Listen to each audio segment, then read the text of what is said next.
Wisdom Teachings, Symbolism 7, The Eagle. Thoughts from the teachings of eternal wisdom, an inspiration to put them into practice. The Bird of Pulsation. When we observe the movement of our breath, we feel the air enter through the nose, touch the center of the forehead, and then fill the lungs. Thereafter, as we exhale, the air flows back out and touches the forehead again. When we consciously follow the gentle movement of our respiration, it slowly leads us inward. In stillness, we feel a pulsation in the body like a pulsating light. It is the life principle. When we dive deeper into our respiration, we are drawn into our own being and we experience the I Am, an eternally pulsating principle. The I Am always remains. When we leave the body at death, we leave it as a pulsating principle. Each of us is, in essence, this pulsating principle of light, and it is symbolically called the bird. Its two wings represent the process of inhalation and exhalation. This bird is sometimes called the swan or dove, and sometimes the eagle. The eagle is an important spiritual symbol that helps us to raise our consciousness. For example, we can look at the sky and visualize a white eagle flying aloft. We can also visualize the eagle within us. Its beak is our nose. Its head is our head. Its tail is in the Muladhara, the base center. Our lungs are compared to the eagle's wings, with which it soars to the sky. The lungs are like wings, sheltered and protected by the rib cage in the chest. But through rhythmic respiration, we can develop a power that makes us soar. The flight of the eagle symbolizes rhythmic breathing exercises. In poetic terms, use the wings, reach the sky, and then relax. This is the key to pranayama. Pranayama, rhythmic breathing, is not something that has to be done, but it happens when we begin to observe the intervals between each breath. When we observe our inhalation and exhalation for a long time, we experience the pulsation first in the heart center. Then we are inspired to move with the ascending pulsation to the throat, and then to the brow center, later reaching the Ajna center. The ascending pulsation elevates us above the personality and frees us from its conditioning. Udana prana, the ascending pulsation, and Vyana prana, the all-pervading pranic force, can elevate us to the highest planes of the body and even beyond. With these pulsations, initiates can move out of the body and return through the third eye with the help of the etheric body. In the Eightfold Yoga Path, the stages of immersion, with the breath being drawn inward and rising upward through deep alignment, are called pranayama, pratyahara, and dharana. By observing these processes and visualizing them, we form the inner body, the Antakarana Sarira. This enables us to live in accordance with the plan of the soul. With the Antakarana, the bridge from the personality to the soul, we can enter the subjective world and ascend vertically. Figuratively speaking, we become an eagle. Mundane people who live only for earthly things move horizontally. They live primarily for their belly and work for their desire nature. They symbolically crawl on the earth and are therefore called serpents. In the scriptures, there are many stories of the eternal battle between the serpent and the eagle. The serpent wants to capture and kill the eagle, and the eagle wants to kill the serpent.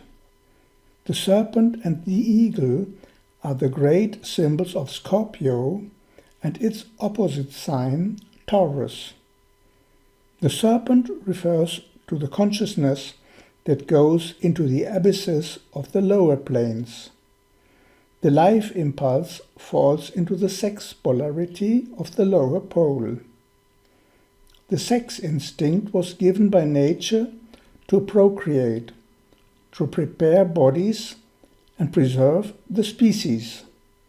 For this reason, the sex impulse should be active for a certain period of time. Then the life impulse should begin to move upward, toward the brow center and the Ajna. In the downward movement, we become the serpent. In the upward movement, the eagle picks up the serpent and leads it upward. We are transformed into a winged serpent and then into an eagle.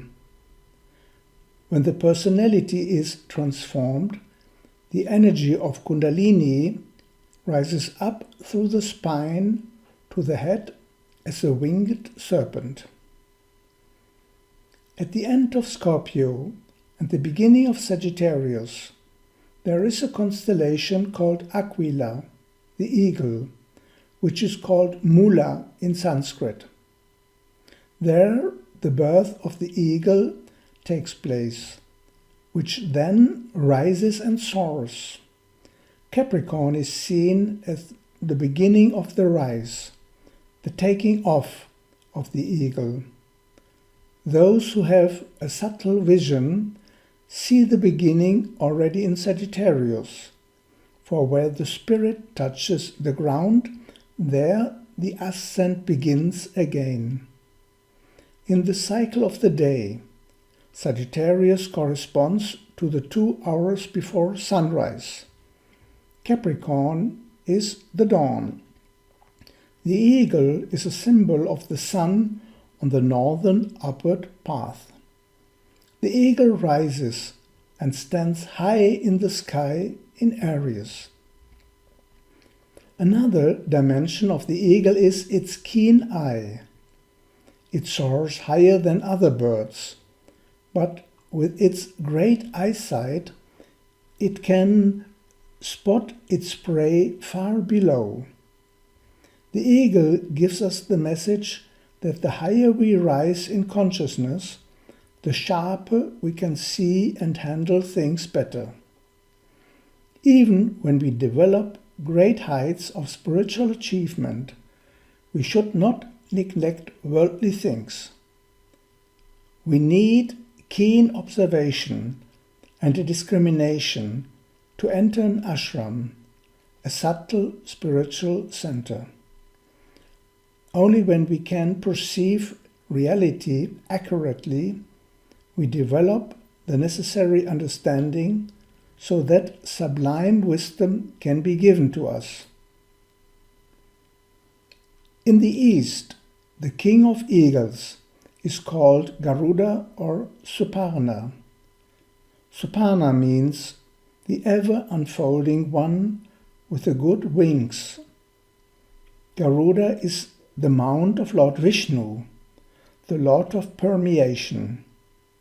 This is a symbolic representation of how the pulsating principle of breath is the carrier of the divine.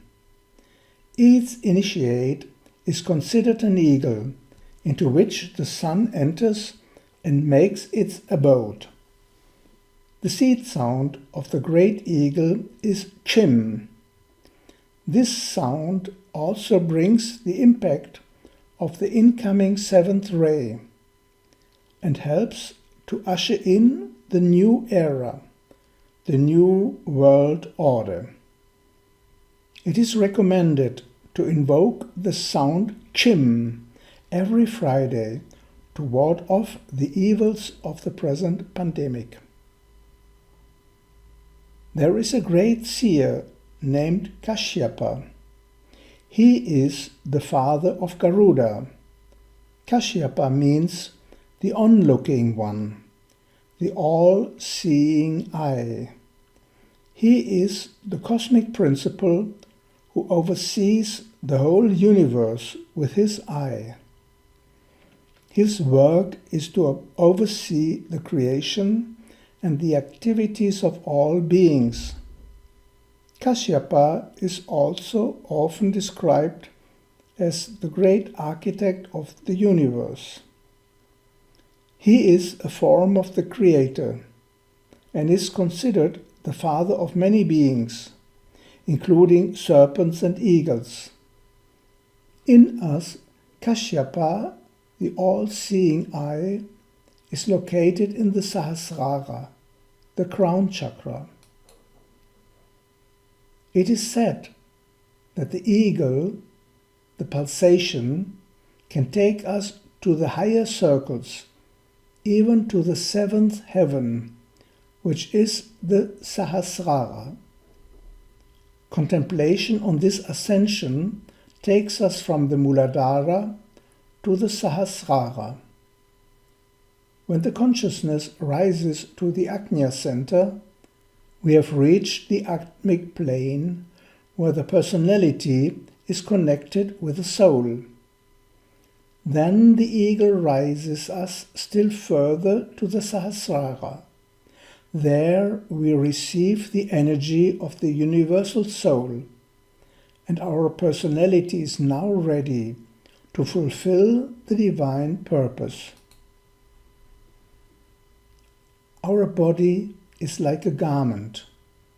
Just as we have different garments for different purposes, there are masters of wisdom who take on different forms at different times. They can remain free in any form, because the form does not limit them. Therefore, we should not limit initiates to a particular form of appearance. They can speak to us through any form. Such a master is called Nirmanakaya, which means he can materialize in a form and then go back to a causal form.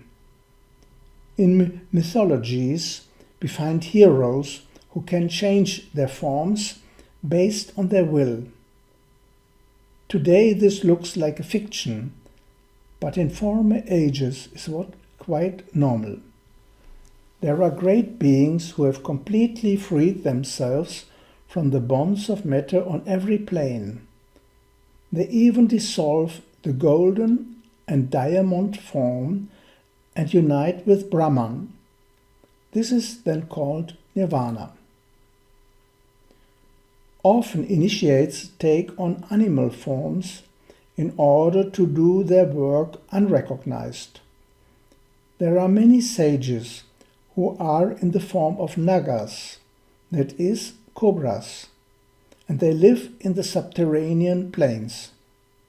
Nagarjuna, a great Indian sage, was a naga who took a human form to perform a certain task and then took the form of a serpent again. Similarly, there are sages who appear in the form of eagles, swans, doves, or white elephants. A pair of eagles circling clockwise in the sky is one of the clues to identify the location of an ashram. They look like eagles, but they are not eagles. The outer appearance does not have much meaning. The inner quality is what is most important. The eagle is a symbol of the seventh ray of rhythmic order and of the cosmic intelligence that gives the right direction.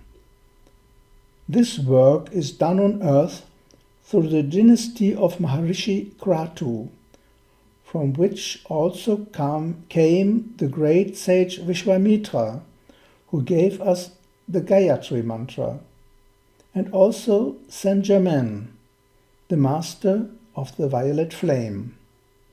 Saint Germain likes to visit people in the form of an eagle or with an eagle's head to remind us that we must become like an eagle in our minds.